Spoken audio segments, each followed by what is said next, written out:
All right. Hey, Ginger, how are you? Hi, Jenn. Great to see you again. Yeah, likewise. We are here to have a conversation today about your book that you have just released, which is called "Are You Sure? The Unconscious Origins of Certainty," which is an interesting subtitle given the time that we are in. But before we kind of dive into the conversation about your book, I want to start with a little bit about who you are, and then also just kind of acknowledge just the landscape that we are in right now as it relates to the Black Lives Matter movement that is really just picking up, I think, some incredible steam right now. And then also the Supreme Court ruling that came down yesterday in regards to workplace discrimination. So it's just such an interesting time that we are in at the moment. And so, Ginger, also being an LGBTQ person yourself, I know before we hit live, we were just kind of acknowledging that there is such an intersection between the LGBTQ community and the Black Lives Matter movement, and how it's not an either or. We're kind of in many ways kind of in this together. So I just want to kind of start off before we get into something that is unrelated to that we ourselves right here acknowledge that all of this is happening, but yet we are still going to have a conversation as it relates to the launch of your book that is happening right now. So like right now in this place and time, you were mid-launching your book. Typically I have these conversations with authors that it's like a week away, a week out from having launched, but like you're literally in the meat of it at this very moment. So welcome, Ginger. I would love if you would just kind of tell people a little about yourself. Well, Jenn, I really appreciate you giving me the time to talk with you and reach out to members of the community that I don't know yet. I am a physician in Alabama. I take care of veterans at the local VA hospital. I do palliative medicine. So naturally, we've been hit by COVID in our patient, population. But I also am a longtime podcaster. I've been doing a show called Brain Science since 2016, which we'll come around to when we talk about the book. And I host a podcast called Brain Rainbows for people coming out LGBTQ later in life. And that's only been going on for almost 2 years. So writing is just, for me, a way of reaching out to try to reach more people with ideas. I love sharing ideas. And that's another podcast that you have had in the past. So why don't you share that one as well? Okay, yeah. I do have my third show called Books and Ideas. When I started podcasting in 2006, I started 2 shows, one called Brain Science and the other Books and Ideas, because I didn't want to have to always talk about neuroscience, and I'm not a neuroscientist. It was just my passion that I read on my free time. And so on Books and Ideas, I've had a wide variety of guests. One of your authors, Rhodes Perry, has been on there.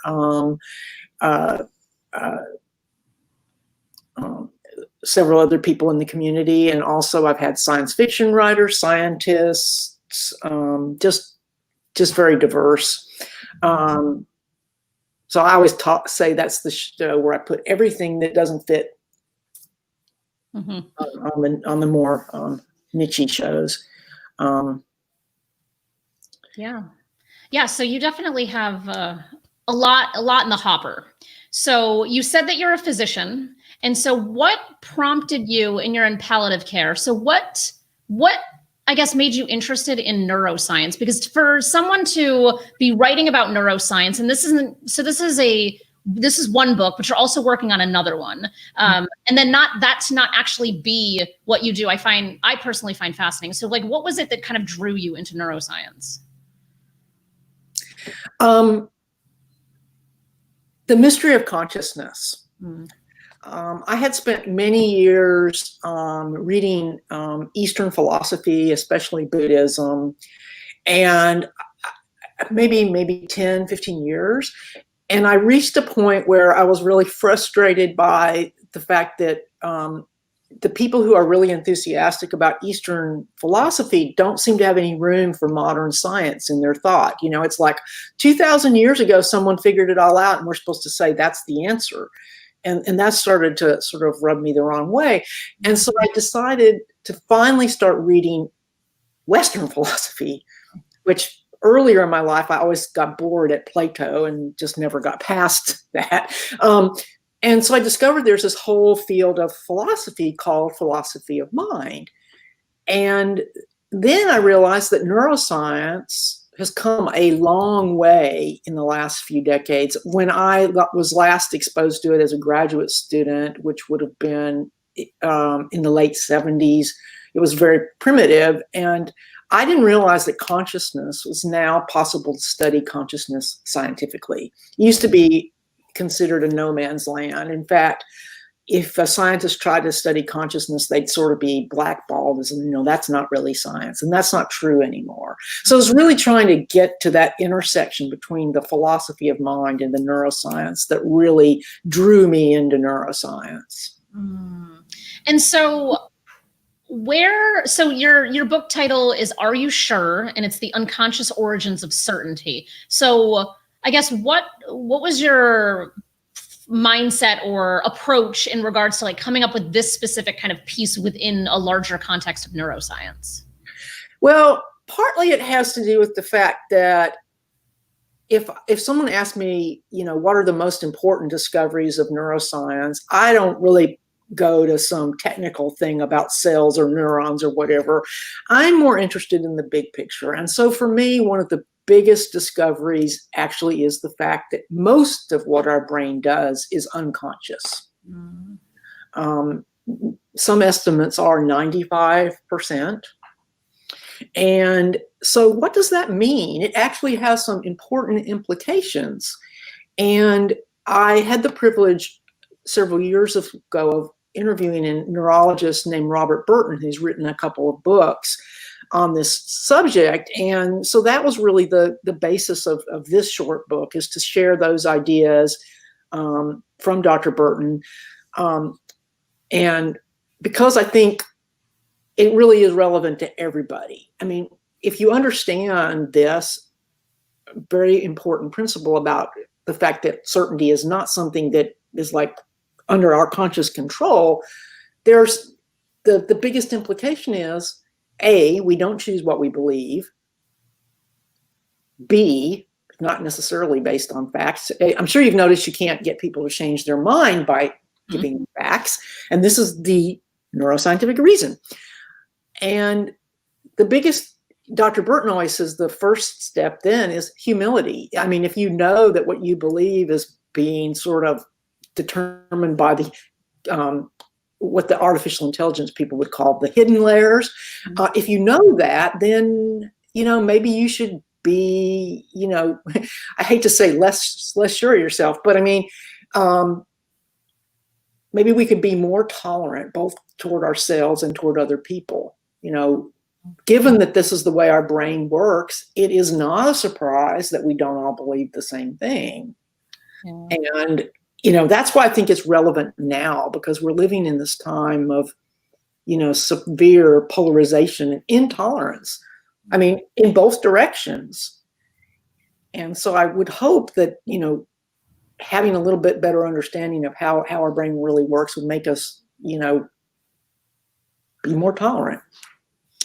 Which obviously right now more than ever, I feel like the level of intolerance is very, very prevalent and aware. And I think people are just becoming more unashamed of how intolerant they are. So I think there's like a lot of kind of pieces at play here, but I'm curious about like this aspect of certainty. So like I feel like this might be arguable, but I feel like we are probably in the most uncertain period of time in like the last century, potentially. I don't know, maybe at least in my lifetime, maybe in your lifetime.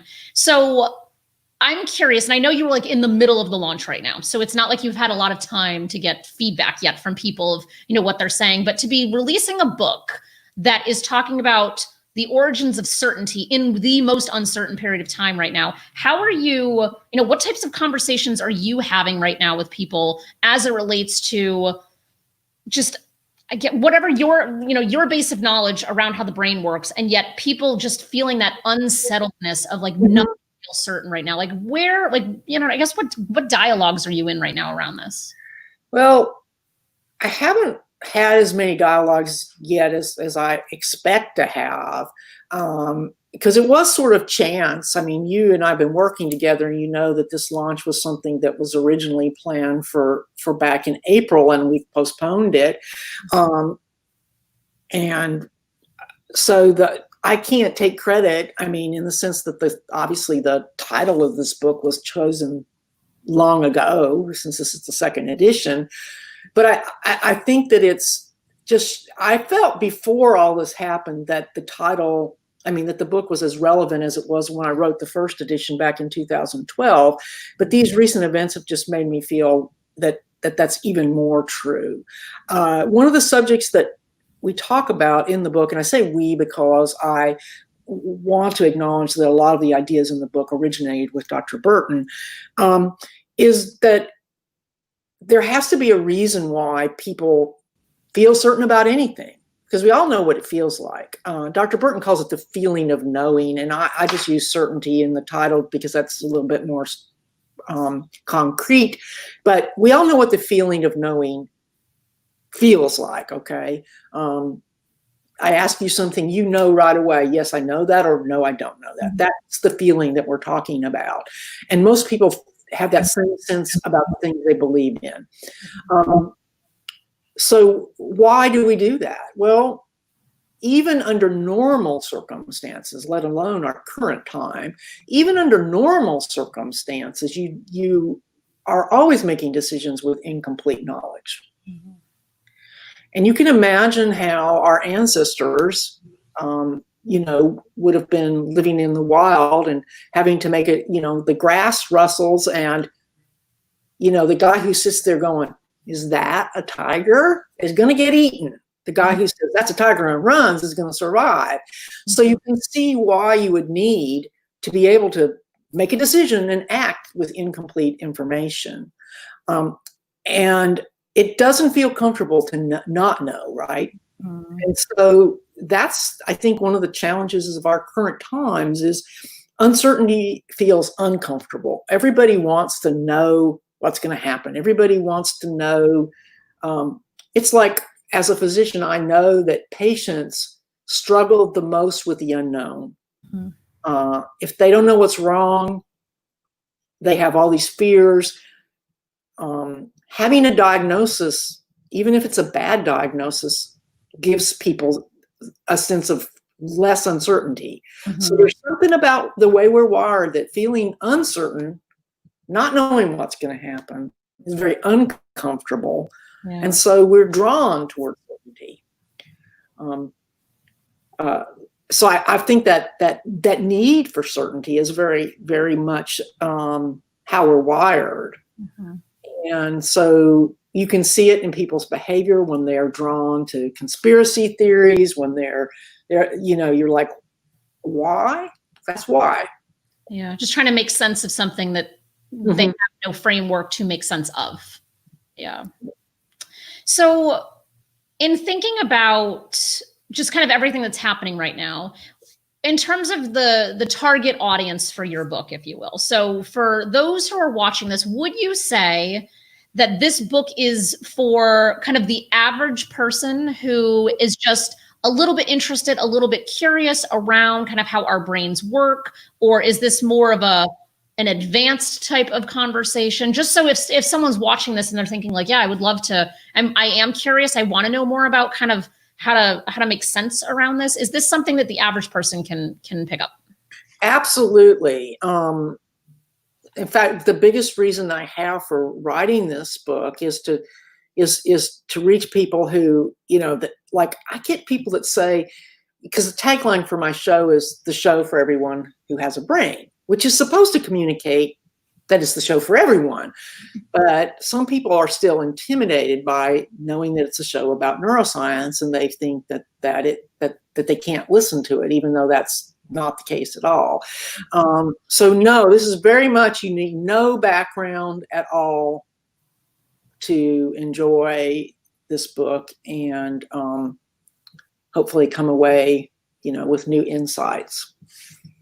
And we also have, scrolling along the bottom of the screen right now, the link to your brainsciencepodcast.com website, which also just has tons of information. And how many episodes are you in of the Brain Science podcast? Because it's a lot. Yeah, I'm working on episode 173, which will come out next week.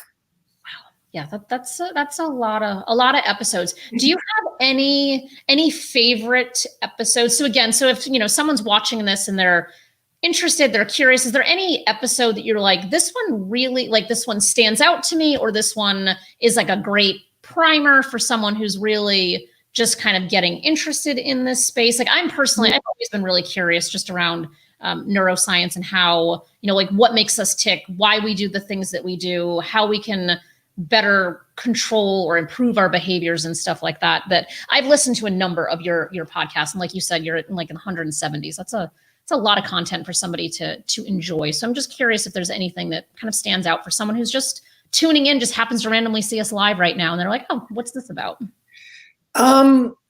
Gosh. Hard question. I had, well, because of the fact that I do have some content that's behind a paywall. So that's a little tricky, because a lot of the early shows that were really, really, really basic are currently premium.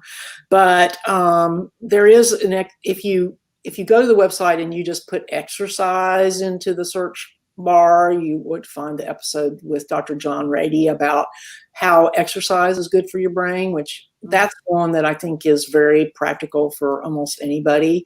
That's actually, there is a free version of that still available, even though it was an early episode. Last year I did a 4-part series on consciousness, and it doesn't really require any particular background. I would just say that I would go back and start with the first one for the overview, and then, go to the other ones. If you're interested in a certain topic, use the search bar on the website, because I've tried to tag things so that people can find things. There's a page that says everybody that's been on the show. So if you're looking for a certain person that you know of or have read, you can tell whether they've been on the show.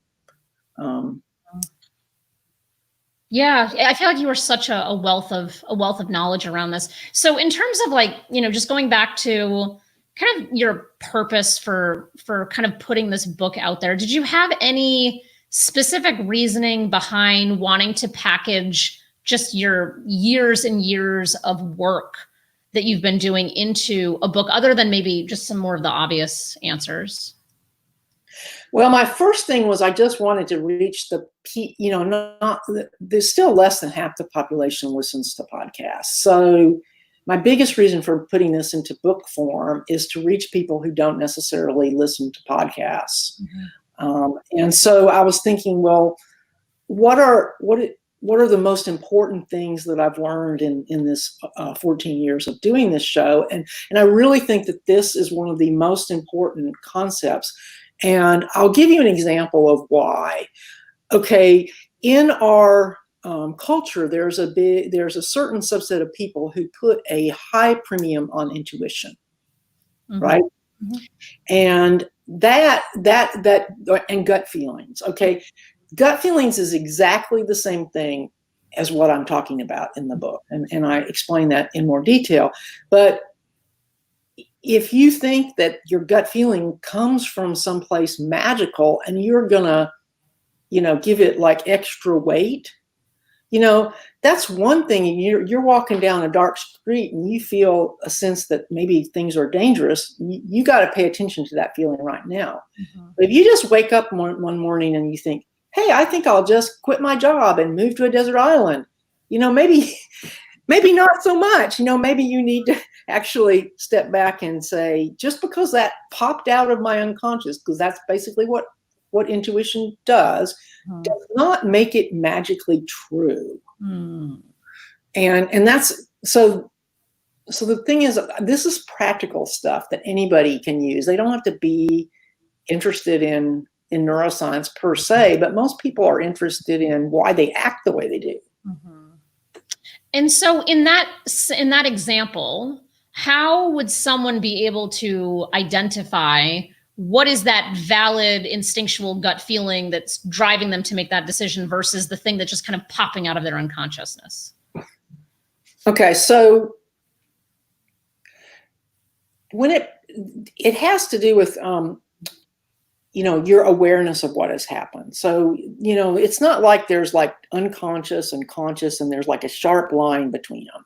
Mm-hmm. You can't really do that because for example, we know that working memory can only hold 7 items, yet we can watch a complicated TV show, right? And it feels like it's all in our head. We don't think any of it's shuttling, but some of it has to be shuttling from unconscious parts of our brain because literally we can't actually keep it all right at the top, so to speak. Mm. So the thing is, if you are working on something and you come up with an answer, it feels different than if you sleep on it and wake up and you have an answer. Makes sense. Mm-hmm. But how you got there is not all that different because even when you're making a conscious decision, say you're deciding, what book to buy. Mm-hmm. There's a lot of unconscious stuff going on that you don't have access to that goes into it. Like take the thing of what kind of mood you're in. You got all these books and on any given day, most of them don't appeal, right? Yeah. That's why when under normal times, when you fly on a plane, you have lots of books on your Kindle or your iPad so that you can read the one that you're in the mood for. Yeah. Okay. And you don't control that, right? I mean, I read a book recently from MIT Press that is going to be featured on my show in a few months that had sat on my shelf for 2 years. Mm. But after I talked to another neuroscientist, that stimulated my thinking, and I went back and read that other book. Yep. But it's not like I went through some kind of, conscious thought process. Oh, blah, blah, blah. So the point is that there's nothing magical about your intuition or your gut feeling. Mm. Okay, so let's take, for those of us who came out as adults, almost everybody that I've talked to, because I interview people that are coming out later in life on Gray and Rainbows, has gone through stages of knowing whether or not they're gay. Mm-hmm. Okay, most people, older people anyway, have gone through the "nah, I'm not" stage, and then all kinds of in-between places. And eventually something happens and you reach an acceptance of, yeah, this is the truth. Mm-hmm. But you can't force that. It happens at its own speed. Mm-hmm. You're not in control of it. You can't say, hey, I'm going to decide not to be gay. You know how well that works. Yeah. I mean, it's a perfect example of the process. Would you say that it almost kind of mirrors just the stages of grief as well? Is that also kind of like more unconscious as well as you're kind of like moving through those phases? I know that's not necessarily your area of expertise, but that's what kind of popped in my head as you were talking about coming out. Yeah. I haven't thought about it that way, Jen. I read Kubler-Ross back in the late 70s before I went to medical school. And now in palliative care, we don't even use the stages of grief because, they make it oversimplified, makes it sound like everybody should go through these, linear stages. Yeah. They have some value, but they're more of from our standpoint, more of historical interest than mm-hmm. Reality. Now what we focus on is going to be different for everyone. Mm-hmm. And especially if I'm dealing with the survivor of someone who's died, people's emotions just come at them out of nowhere. And I guess that might be what you were getting at when you made this analogy. Mm-hmm. You can't control when you're going to suddenly feel really sad or even angry. Yeah. At your loved one that's died. And you can't control that either. But that's back to the basic point, which is most of the stuff going on in our brain, we don't control.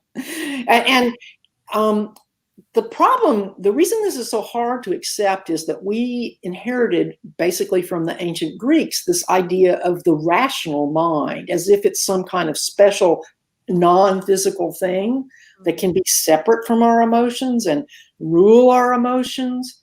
And another thing that I've talked about on my show is really emotions also happen in the brain. They are also so intertwined with decision making. You can't just take your logic and separate it out. Dr. Burton calls it the myth of the autonomous rational mind,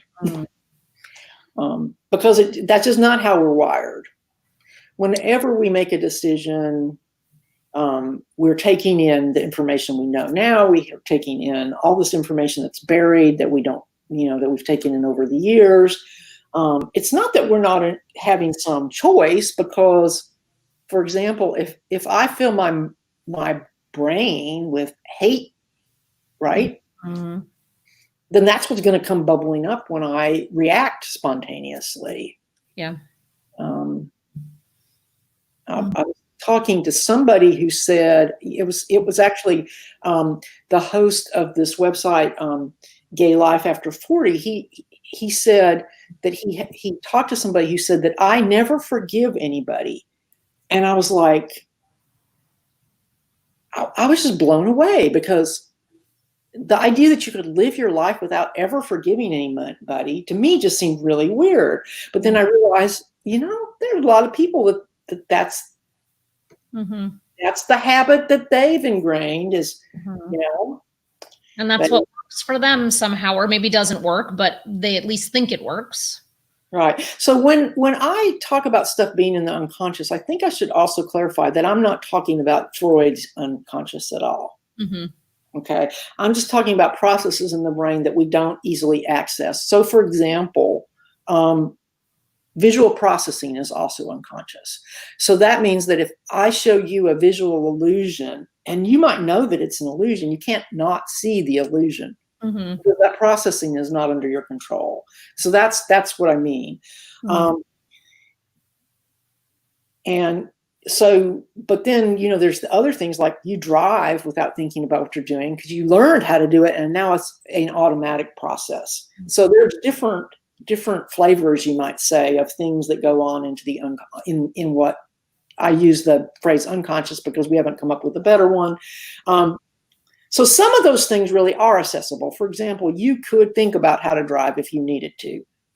But when it comes to something like the feeling of certainty, you can't even get to where it came from. Yeah. You can't meditate on it. That's why it feels like it came from nowhere. Yeah. Yeah. That's really interesting. Yeah.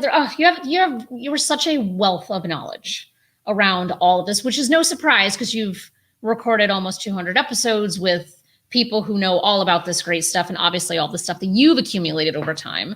So as we kind of wrap or move into wrapping up, I'm curious around just your process of getting this book done. And whatever direction you want to kind of comment on. Was it difficult? Was it did you feel like it was straightforward? Because, people who are watching this conversation are people from your audience, people from my audience, and someone might be watching this thinking like, oh, that's amazing. She was able to get this book done, especially during, I think anyone right now, and obviously I'm biased because of working with authors for a living. I think anyone who can get a book out now has some kind of extra superpowers of some sort, because it's so hard during a normal period of time. And right now we are in anything but. So I'm just curious if there was anything interesting, unique, different that you went through as you were doing this, and it could be related to any part of the process. Well, if I think back on creating this second edition versus the first edition, I would have to admit that in some ways the pandemic has been helpful, and I know that sounds weird, but because there's no distractions, I have no social life. I live alone. My company is a golden retriever. I go to work because I'm a physician, so it's not like I've been working from home. But so in some ways, it's been a little bit easier to be focused on what needs to be done. And I have to just acknowledge also, Jenn, that you've been a great asset, in helping me to stay focused on this is what we can do now. And I'm really proud of what Publishing Purpose Press has done with helping me get the book laid out so it looks really professional. The cover is so beautiful compared to the first version. So I feel like I've learned a lot, and I'm excited to get the book out there and get people's feedback. Yeah, I can't wait to hear what people are saying. And we definitely need to make note that your book is currently a #1 new release in the neuroscience category, available on Amazon right now. It's also number 4, 9, and 10 in terms of the top 10 for psychology and neuroscience. And we found out that it was #1 in Japan. So it's just so kind of cool to see how quickly, how quickly things are coming together. And I'm sure these numbers are only going to get better as this day continues on. Because as we kind of said in the beginning, like, you're in the middle of the actual launch day itself for this re-release. And so I'm just really excited to kind of see where things go. And I was thinking, I don't remember when we met at the Creating Change conference, but we met in the airport line. Not even part of the conference. We're on our way to and met in like the Southwest line. And I was thinking about that. I'm like, when exactly was that? And how random is that's like how our paths collided to begin with? It's just really cool. Yeah, we were getting on the connecting flight to Detroit. Yeah, that was wild. Yeah, it's just, I already knew Rhodes Perry, but thanks to meeting you, I met some of your other authors too, and became more aware of your work. So yeah, that was really cool. Yeah, and that was a miserable conference because the weather was like, negative. Yeah, the lake was frozen in front of the hotel. Yeah, the lake was frozen, and I ended up getting like the worst. Like, it might have been actually like I was so sick most of that conference. It was such a joy. But it was great. I'm happy that our paths collided, and look at this collaboration we've come up with. So, and I'm excited about what else you're working on. And I am going to put you on the spot in regards to talking about your second book project that is in the works that you were thinking about, just for accountability. So that way we can be like, hey, we talked about it publicly. Now you have to do it. Okay. So, the working title is Why Neuroscience Matters. And I want to take this same basic idea that understanding how our brain works can influence how we treat ourselves and others. But I want to take it broader and go back over some of the other important principles that I've learned that can really make a difference in how people act toward one another. Because I really want to get past this myth that science is not, first of all, that it's not interesting, or it doesn't matter, for one thing. And I want people to get back past being intimidated and know that, this stuff is stuff anyone can understand. And that's what I appreciate about how you write. You just kind of bring it down to a very relatable, easy to read level. And I think a lot of books don't do that. And that's a disservice to the potential reader. Well, I've had a lot of practice on my show, and I think, so it's not like if you wanted to write that way, you wouldn't get there overnight. But I have to thank all the many guests. I've interviewed almost 200 people at this point, and they're usually, so gracious and generous. And I also really, really, since my listeners might actually find this video, thank every single one of you for your support. Yeah. You have such a loyal, amazing audience of people, which I feel like I comment on frequently, because it's just so nice to see that you've really just given and given and given so much information for your people over such an extended period of time that it's amazing when they can kind of rally around you in support of your launch, which is why you're already, a #1 new release. Like, it's no surprise because your followers are just amazing people. So I thank them as well.